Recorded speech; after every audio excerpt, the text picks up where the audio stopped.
Student solution.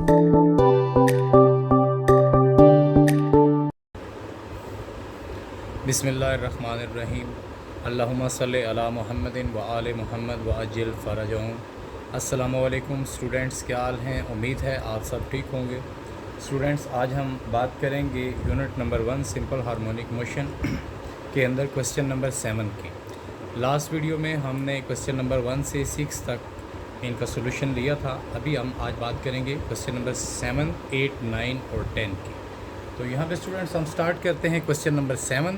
Question number 7 है कि a simple pendulum has time period T in Murree but in Karachi has different time period.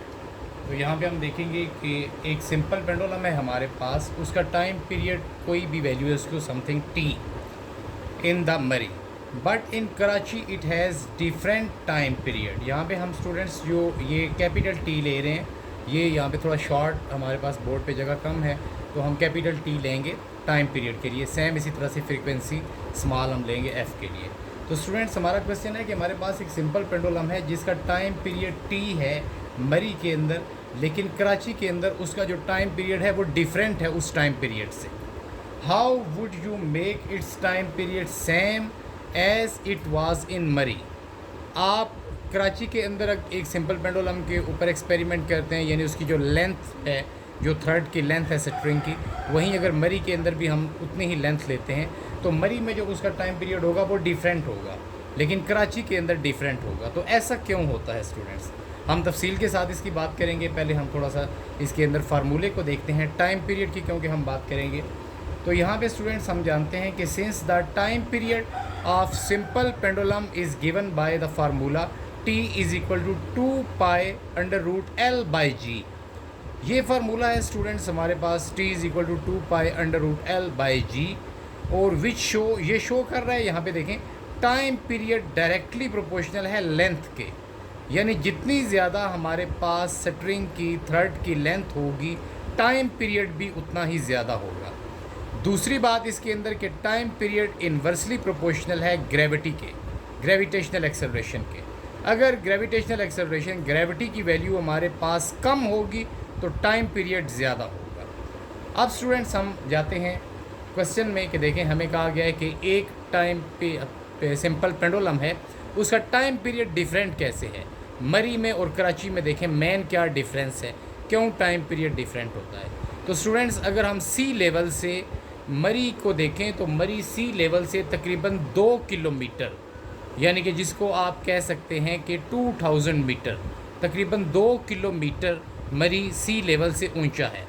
और अगर हम कराची की बात करें तो कराची इस तरह से ऊंचा नहीं है जिस तरह से मरी की हाइट है, वो यानी कि सी लेवल के ही है इक्वल, या इस तरह से थोड़ी बहुत उसकी हाइट उसके होगी। तो आप देखें, हमें पता है कि 9th क्लास में हमने तफसील से पढ़ा है कि ग्रेविटेशनल एक्सेलरेशन वेरीज उसमें आता है एल्टीट्यूड के साथ। जैसे जैसे हम हाइट पे जाते हैं तो ग्रेविटी कम हो जाती है।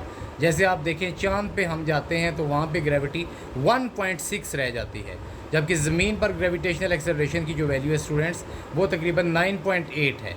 अब मरी में जब हम हाइट पे जाएंगे तो वहाँ पर हमारे पास ग्रेविटेशनल एक्सेलरेशन यानी स्मॉल जी की वैल्यू कम हो जाएगी as compare to normal sea level जो होती है, जैसे कराची में है हमारे पास। तो आप देखें, जैसे हमने फार्मूले के अंदर बात की है कि टाइम पीरियड दो ही चीज़ों पे डिपेंड करता है, एक लेंथ पे और दूसरा ग्रेविटी पे। अब जैसे हम यहाँ पे देख रहे हैं कि मरी के अंदर टाइम पीरियड क्यों चेंज हो गया है, क्योंकि वहाँ पर ग्रेविटी कम है। तो ये फार्मूला हमें बता रहा है कि देखें अगर ग्रेविटी कम होगी तो टाइम पीरियड ज़्यादा होगा, यानी कि ग्रेविटी क्योंकि इन्वर्स है टाइम पीरियड के। तो इसीलिए अगर हम इसको अब आगे चलते हैं कि how would you make its time period same at was in Murree. आप मरी के अंदर जो इसका एक्सपेरिमेंट हमने किया है, टाइम पीरियड हमारे पास आया है, यानी कि जिस टाइम में इसने 1 वाइब्रेशन कंप्लीट की है, जैसे हमने बात की थी कि the time in which oscillating body complete 1 vibration that is called its time period. तो इसका टाइम पीरियड जितना मरी में है उतना ही कराची में आप कैसे इक्वलाइज करेंगे। क्वेश्चन का जो दूसरा पार्ट है, how would you make its time period same at it was in मरी, जितना मरी के अंदर था। तो हम क्या करेंगे स्टूडेंट्स, यहाँ पे देखें हमें नज़र आ रहा है time period directly proportional length के है, और लेंथ जो है वो इन्वर्स है ग्रेविटी का। अगर हम कराची के अंदर जाकर उसी पेंडुलम को, जिसको हमने मरी में उसका टाइम पीरियड नोट किया है, अगर हम उसकी लेंथ में इजाफा कर देते हैं, अगर उसकी लेंथ तो उसकी थ्रेड ज़्यादा हो जाएगी तो टाइम पीरियड भी ज़्यादा हो जाएगा, क्योंकि लेंथ और टाइम पीरियड दोनों क्या हैं, डायरेक्टली प्रोपोर्शनल है। लेकिन ग्रेविटी इनके क्या है, देखें, इन्वर्सली प्रोपोर्शनल है। तो यहाँ पे स्टूडेंट्स हम ये कह सकते हैं कि we know that in Murree the value of g is smaller than in Karachi. जैसे मैंने बात की है कि मरी बहुत ज़्यादा हाइट पे है, इसलिए वहाँ पे ग्रेविटेशनल एक्सेलरेशन जी की वैल्यू कम होगी। तो सो इन Murree the time period will greater, इसलिए टाइम पीरियड वहाँ पे ग्रेटर हो जाएगा। देखें टाइम पीरियड यहाँ पे फार्मूले में नज़र आ रहा है कि ये इन्वर्स है ग्रेविटी का। तो so the time period will greater in Murree than in Karachi. But if we increase the length of the pendulum in Karachi, लेकिन कराची के अंदर हम उसी पेंडुलम को, मरी वाले को अगर कराची में लेके जाते हैं, उसी लेंथ को हम उसमें इजाफा कर देते हैं, then the time period will be equal to the time period in Murree. तो फिर हम इसका टाइम पीरियड जो ऑलरेडी हमने नोट किया होगा वो उसी पेंडुलम के टाइम पीरियड के इक्वल कर सकते हैं जो हमारे पास मरी में टाइम पीरियड की रीडिंग आ रही थी। तो अब स्टूडेंट्स हम बात करते हैं क्वेश्चन नंबर 2, हमारा जो है आज का है क्वेश्चन नंबर 8। तो that is what will happen to the frequency of waves in ripple tank if time period of electric vibrator. यहाँ पर मैंने ई वाइब्रेटर लिखा है स्टूडेंट्स, ई वाइब्रेटर शो कर रहा है इलेक्ट्रिक वाइब्रेटर को। हम रिपल टैंक के अंदर जब वेव्स बनाते हैं तो उसके लिए हम एक साइड पर मोटर लगाते हैं, उसी मोटर को आप इलेक्ट्रिक वाइब्रेटर भी कह सकते हैं, इलेक्ट्रिक मोटर भी कह सकते हैं। तो यहाँ पे हम कहते हैं कि what will happen to the frequency of waves in ripple tank if time period of electric vibrator decrease. अगर जो हमारे पास इलेक्ट्रिक मोटर है उसका टाइम पीरियड हम कम कर दें, तो आप बताएं कि फ्रीक्वेंसी ऑफ द वेव्स के ऊपर इसका क्या इफ़ेक्ट होगा। दूसरा आपने ये बताना है कि what will happen to wave speed. इसके साथ साथ आपने ये भी बताना है कि वेव स्पीड के साथ क्या होगा, ये लिखा हुआ है आखिर में वेव स्पीड। तो स्टूडेंट्स हम क्वेश्चन रिवाइज करते हैं दोबारा से। What will happen to the frequency of the waves in ripple tank if the time period of the electric vibrator या इलेक्ट्रिक मोटर डिक्रीज। अगर हम इलेक्ट्रिक वाइब्रेटर या इलेक्ट्रिक मोटर का टाइम पीरियड कम कर देते हैं तो आप बताएं what will happen to the frequency of the waves in ripple tank. Ripple tank के अंदर बनने वाली वेव्स की फ्रीक्वेंसी के साथ क्या होगा। और दूसरा part, what will happen to wave speed, और जो वेव्स हैं उनकी स्पीड के साथ क्या होगा। तो अब हम बात करते हैं स्टूडेंट्स, देखें, we know the relation v is equal to F lambda. ये हमने लास्ट वीडियो के अंदर वेव इक्वेशन के रेफरेंस से मैंने ये पूरा प्रूफ भी किया था स्टूडेंट्स। प्रीवियस वीडियोस में आपने देखा होगा कि हमने ये प्रूफ किया था कि जो v होता है velocity of the waves, that is product of frequency and wave length. वो प्रोडक्ट होता है फ्रीक्वेंसी का और लेमडा का, वेव लेंथ का। तो इस रिलेशन की मदद से हम स्टूडेंट्स बता सकते हैं यहाँ पे, जैसे हमने बात किया, अगर फ्रीक्वेंसी यानी नंबर ऑफ़ द वाइब्रेशन ज़्यादा होगी तो टाइम पीरियड कम हो जाएगा, क्योंकि टाइम और फ्रीक्वेंसी आपस में दोनों इन्वर्स होते हैं। तो we know the relation v is equal to F lambda, जिसको हम वेव इक्वेशन कहते हैं। इसके अंदर जो एफ आ रहा है वो रेसिप्रोकल होता है टाइम पीरियड का। तो t is equal to 1/f, यानी कि अगर टाइम पीरियड ज़्यादा होगा तो फ्रीक्वेंसी कम हो जाएगी। ये इसलिए कि हमें पता है कि जो फ्रीक्वेंसी होती है उसकी डेफिनेशन क्या आती, द नंबर ऑफ़ वाइब्रेशन पर सेकेंड। एक सेकेंड में जितनी वाइब्रेशन होती हैं वो फ्रीक्वेंसी होती है।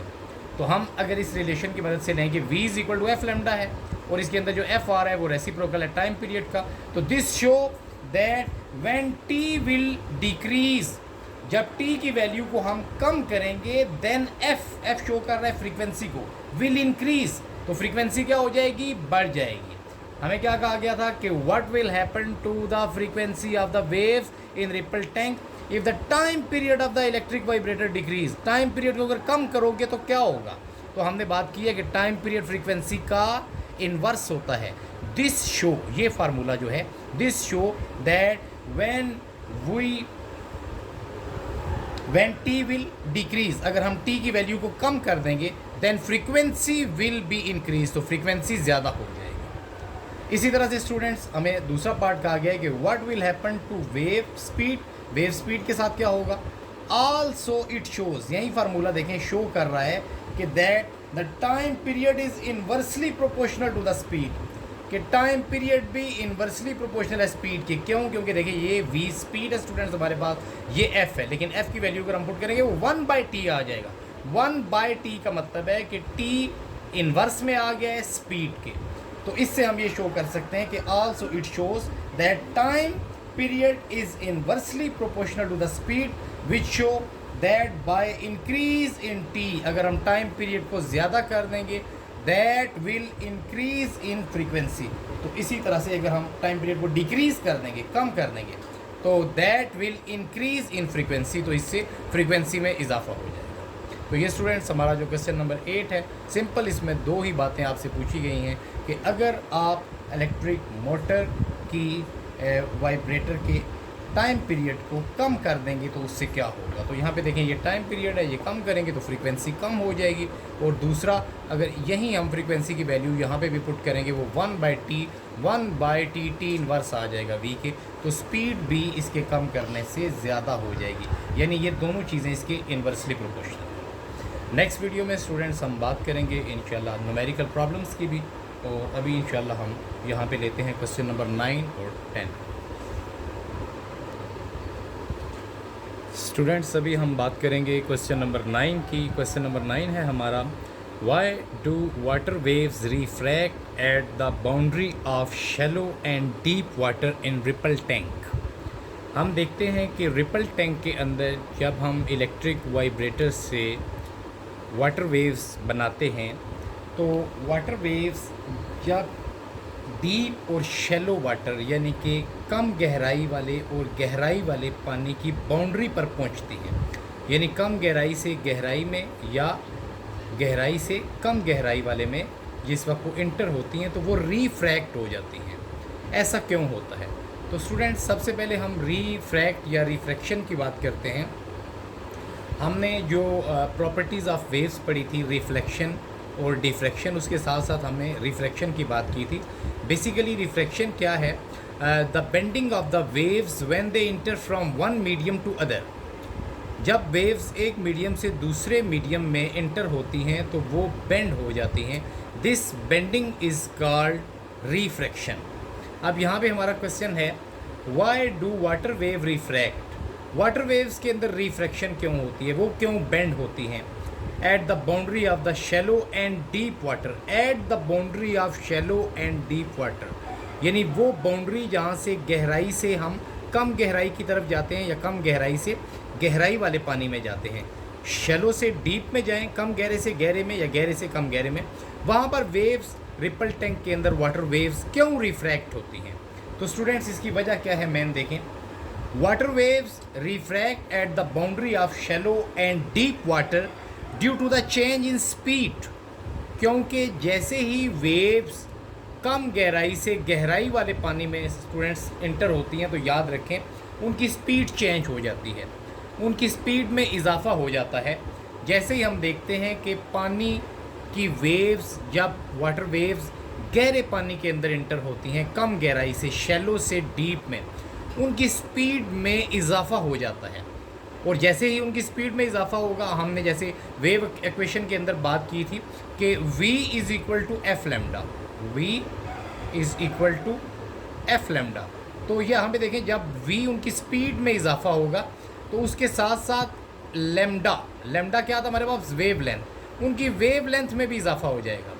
तो वाटर वेव्स क्यों बेंड होती हैं, क्यों रिफ्रैक्ट होती हैं? क्योंकि जब वो कम गहरे से गहरे पानी में जाती हैं तो उनकी स्पीड भी चेंज हो जाती है v, और उसके साथ साथ लेमडा की जो वैल्यू है स्टूडेंट्स, लेमडा वेव लेंथ, तो the distance between two conjunctive crust और ट्रफ हमने बात की थी, that is called wave length, वो वेव की लेंथ होती है। वेव लेंथ भी चेंज हो जाती है, स्पीड भी चेंज हो जाती है। इस वजह से वाटर वेव रिफ्रैक्ट हो जाती हैं at the boundary of the shallow and deep water. तो so we can say water waves are refract at the boundary of shallow and deep water due to change in speed and wavelength, क्योंकि उनकी speed भी change हो रही है और wave length भी change हो रही है। एज रिजल्ट्स, और इस तरह से the waves change its direction, इस वजह से वेव्स की डायरेक्शन भी चेंज हो जाएगी, यानी कि वो क्या हो जाएंगी, उनके अंदर रिफ्रैक्शन आ जाएगी, वो बेंड हो जाएंगी जब वो शैलो से डीप वाटर में जाएंगी। नेक्स्ट क्वेश्चन है स्टूडेंट्स हमारा,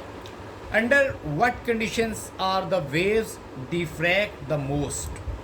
कौन सी कंडीशंस हैं, कौन सी शराइत हैं, कौन से ऐसे हालात हैं जिनके अंदर वाटर वेव्स के अंदर डिफ्रैक्शन का प्रोसेस ज़्यादा होता है, डिफ्रैक्शन ज़्यादा होती है। तो डिफ्रैक्शन स्टूडेंट्स हमने बात की थी कि वाटर वेव्स जिस वक्त हम जनरेट करते हैं with in ripple tank experiment के अंदर हमने बात की थी कि जब वेव्स बेंड होती हैं एक ख़ास जगह पे जाके हम उनको बेंड करवाते हैं और फिर वो स्प्रेड होना शुरू हो जाती हैं। तो this bending and spreading of water wave is called diffraction. तो यहाँ पे हमारा क्वेश्चन है कि डिफ्रैक्शन कौन से कंडीशंस में, कौन से सर्कमस्टांसिस में, किन हालात में डिफ्रैक्शन वाटर वेव्स के अंदर ज़्यादा होती है, कब होती है वो। तो यहाँ पे पहले स्टूडेंट्स एक डायग्राम देख लेते हैं, फिर हम इसका आंसर देंगे। यहाँ पे देखें आपको ये वाटर वेव्स नज़र आ रही हैं, ये जो ब्लैक लाइंस आपको नज़र आ रही हैं, दिस इज़ 1 2 3। तो यहाँ पे इनकी डायरेक्शन भी आपको नज़र आ रही है कि इनकी डायरेक्शन इस तरफ जा रही है, ये उस तरफ जा रही है, वाटर वेव इस तरफ से उस तरफ जा रही हैं। ये आपको एरो हेड नज़र आ रहा है, यानी जो हेड एरो का है वो डायरेक्शन को शो कर रहे हैं। ये वाटर वेव्स उस तरफ जा रही हैं। जब ये वाटर वेव्स उस साइड पे जा रही हैं, हमने आगे ना ये जो आपको रेड कलर नज़र आ रहा है, ये हमने ऑब्स्टेकल बहुत ज़्यादा वर्ड आपने पढ़ा है, ये देखें ऑब्स्टेकल हम रुकावट के लिए इस्तेमाल करते हैं, किसी रुकावट के लिए। यानी वाटर वेव्स जो हैं, जैसे ये आपको 1 2 3 ये 3 वाटर वेव्स उस तरफ जा रही हैं, उस तरफ ट्रेवल कर रही हैं। आगे हमने इनकी रुकावट रख दी है, कोई लकड़ी वगैरह रख दी है, कोई पीस ऑफ कार्क वगैरह, कोई मतलब ऐसे हार्ड चीज़ हम इनके आगे रख देंगे। तो ये वाटर वेव देखें यहाँ से जब जा रही थी इधर पहुँची है, इधर पहुँची है। जब ये यहाँ पर जाएगी तो यहाँ पे ओपनिंग आ गई है, एक गैप आ गया है, छोटा सा बिल्कुल आपको नज़र आ रहा है। पहले तो यहाँ पे नहीं था, यहाँ पे हमने वो यहाँ पे एक गैप बना दिया, एक सुराख आपको नज़र आ रहा है। ये वेव जब यहाँ पे जाएगी तो ये बेंड हो जाएगी पहले, और जब उस सुराख को, उस ओपनिंग को, गैप को क्रॉस करेगी दूसरी तरफ, तो देखिए ये दोबारा स्प्रेड होना शुरू हो गई है। ये देखें ये स्प्रेड हो रही है, यहाँ पे ये कम स्प्रेड हुई है, second third fourth so on, इसी तरह से ये ज़्यादा स्प्रेड। तो दिस बेंडिंग एंड स्प्रेडिंग, यानी जब वाटर वेव्स गुजर रही होंगी एक ख़ास हम ऑब्स्टेकल आगे उसके रख देंगे, उस रुकावट की वजह से वो क्या हो जाएंगी, पहले बेंड हो जाएंगी। जैसे हम देखें ना, एक डेली लाइफ में एग्जांपल है, हम मसलन जा रहे हैं तो आगे एक हमारे पास जो दरवाज़ा है, ओपनिंग है जहाँ से हमने गुजरना है, वो अगर उसका साइज़ छोटा हो तो हमें ऐसे झुकना पड़ेगा, वहाँ से हम झुक के ऐसे जाएंगे ना, बेंड करेंगे अपने बॉडी को, ठीक है। तो यहाँ पे भी वाटर वेव जो है पहले ऐसे ओपन जा रही थी रिपल टैंक के अंदर, लेकिन आगे जब हमने रुकावट एक रख दी है और सिर्फ एक छोटी सी ओपनिंग दी है, ये जो आपको नज़र आ रही है, तो ये सिर्फ इस ओपनिंग में से ही गुजर सकती हैं। तो पहले ये क्या हो जाएंगी, बेंड हो जाएंगी, यानी कंट्रैक्शन इनके अंदर आ जाएगी, सुकड़ जाएंगी ये, और फिर इसमें से जैसे ही ये गुजरेंगी फिर इनके अंदर ऐसे जैसे रिफ्रैक्शन होती है, ये फैलना शुरू हो जाएंगे। तो ये बेंडिंग और स्प्रेडिंग जो है वो ये डिफ्रैक्शन कहलाती है। तो स्टूडेंट्स हमारा क्वेश्चन है, अंडर व्हाट कंडीशंस, कौन से हालात हैं जिनके अंदर आप बताएं, कौन सी शराइत हैं, diffracted most, the waves diffracted most, जिसके अंदर वेव्स बहुत ज़्यादा डिफ्रैक्ट करती हैं। तो यहाँ पे देखें, व्हेन द ओपनिंग या गैप, ये जो हमने बनाया यहाँ पे, is made small but comparable with wavelength of waves, लेकिन वो वेव लेंथ जो होती है उसके कंपेयर होना चाहिए। ये गैप जो स्टूडेंट्स आपको नज़र आ रहा है यहाँ पे, ये गौर करेंगे, ये देखें इस गैप का साइज़ जितना आपको नज़र आ रहा है, देखें यहाँ पे आप देखें एक वेव और दूसरी के दरमियान में डिस्टेंस भी आपको उतना ही नज़र आ रहा है। यहाँ पे देखें दूसरी से तीसरी में भी देखें, तीसरी से ऑब्स्टेकल में भी देखें, यानी जितनी वेव लेंथ होगी हमारे पास, ये गैप उसके कंपेरेबल होना चाहिए। या तो ये जो गैप है हमारे पास, जो ओपनिंग है, इससे छोटा होना चाहिए इसको, यानी बहुत ज़्यादा बड़ा नहीं होना चाहिए। अगर ये गैप बहुत ज़्यादा बड़ा हो जाएगा तो फिर वेव्स जो हैं वो कम इसमें से गुजरेंगे। जैसे यहाँ पे मैं थोड़ा सा आपको बना के दिखा देता हूँ, ये देखें मैं एक यहाँ पे और ऑब्स्टेकल लेता हूँ इस तरह से। यहाँ पे देखें स्टूडेंट्स, ये गैप ज़्यादा है। अब अगर वाटर वेव ऐसे जा रही होंगी, फॉर एग्जांपल ये वाटर वेव है 1 2 3, ये उस तरफ जा रही हैं उस तरफ, तो अब क्योंकि गैप ज़्यादा है तो फिर ये इस तरह से हो जाएंगी ऐसे ना, यानी कि रिफ्रैक्शन इतनी ज़्यादा नहीं होगी एज़ कम्पेयर टू दिस। यहाँ पर डिफ्रैक्शन ज़्यादा हो रही है। तो आपने देखा है कि जो मेन कंडीशन है इसके लिए, व्हेन द ओपनिंग या गैप इज़ मेड स्मॉल, जब हम ओपनिंग को क्या करेंगे, उसको या तो छोटा रखेंगे या कंपेरेबल, स्मॉल रखेंगे but comparable with wavelength of the waves, then the waves diffracted most, फिर इस केस में वेव्स बहुत ज़्यादा डिफ्रैक्ट होंगी, बेंड भी होंगी, स्प्रेड भी होंगी। तो यहाँ पे बेसिकली हम कह सकते हैं the diffraction of waves depend upon the opening of obstacle, कि जो डिफ्रैक्शन का प्रोसेस है बेंडिंग और स्प्रेडिंग का वेव्स का, वो इस ओपनिंग के ऊपर डिपेंड करता है। अगर ये ओपनिंग कंपेरेबल हो भी, यानी इसका जो साइज़ है ओपनिंग का, वो जो वेव्स लेंथ है, वेव की जो लेंथ है उस जितना है अगर, तो फिर हम कहेंगे कि डिफ्रैक्शन ज़्यादा होगी और मोस्टली डिफ्रैक्शन इसके अंदर होगी। तो स्टूडेंट्स, ये हमारे क्वेश्चन थे कंसेप्चुअल, आपके तकरीबन तमाम क्वेश्चन हो गए हैं। नेक्स्ट वीडियो के अंदर इंशाल्लाह हम बात करेंगे आपके न्यूमेरिकल प्रॉब्लम्स की, unit number 1 simple harmonic motion के। तब तक के लिए अल्लाह हाफिज़। Thanks for watching. Thanks for watching.